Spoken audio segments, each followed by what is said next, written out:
વિષ્ણુભાઈના લગ્નનો ભાગ પહોંચવાનો ભાઈ આપણે ગયા હતા નાસ્તો કરવા, નાસ્તો પણ આવી ગયો તો ને આવી તો આપણને ખબર નથી કે ભાઈ આપણે નાસ્તો કરવા હતા જેડે ફોન આવશે, કારણ કે ભાઈ સમૂહ લગ્નમાં જવાનો ટાઈમ થઈ ગયો હતો એટલે ફોન પણ આવી ગયો હતો પાછો. હવે આપણે ફટાફટ નાસ્તો કરીને પાછું નીકળવું પડશે. પછી આપણે પહોંચી ગયા સમૂહ લગ્નમાં પહોંચ્યા હતા તો ભાઈ આપણે નાસ્તો કરવાનું ચાલુ હતું. ભાઈ કીધું તમે વિષ્ણુભાઈને પરણાવવા આવ્યા છો કે નાસ્તો કરવા આવ્યા છો?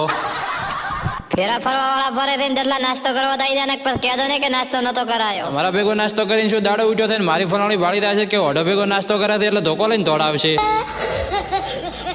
આ બાદ ભાઈ ફેરા ફરવાનું ચાલુ હતું ને પ્રકાશભાઈ ઓઢેશ પણ તાચીને ઉભા હતા કે પ્રકાશભાઈ ઓઢેશભાઈ એમ કહેતા કે મારો વારો આવા રીતે ક્યારે આવશે ફેરા ફરવાનો? कोई कुछ नहीं बोलेगा, कोई कुछ नहीं बोलेगा. મને તો એવું હતું કે બકો ઓઢો એક જ તાચીને ઉભો થાય ને આ બધો દિવસો તાર તો બીજા ઓઢેશ તાચીને જ ઉભા હતા. ભાઈ તમારા ભાઈને કંટાળો આવતો એટલે તમારો ભાઈ પહોંચી ગયો ગાડીની અંદર આરામ કરવા માટે. કીધું હવે ફટાફટ થોડા ઘણો આરામ કરી નાખો ને આરામ કરીને પછી સીધો નીકળો અમદાવાદ, એટલે મળીએ આપણે અમદાવાદમાં જઈને. ઓલરેડી તમારો ભાઈ પહોંચી ગયો છે અમદાવાદ ને અમદાવાદ રહેવાનું છે ભાઈ હેતલબેનના ઘરે ને હેતલબેનના ઘરે રહેશું ને કાલે સવારના વહેલા આપણે નીકળી જઈશું ઘરે જવા માટે. એટલે આપણી આઈડીને ફોલો કરી નાખો ને લાઈક કરી નાખો ને 10K ફોલોવર પૂરા કરવાના એટલે વિડીયો ફટાફટ શેર કરો અને મળશું આપણે હવે નવા એક મિની વ્લોગમાં.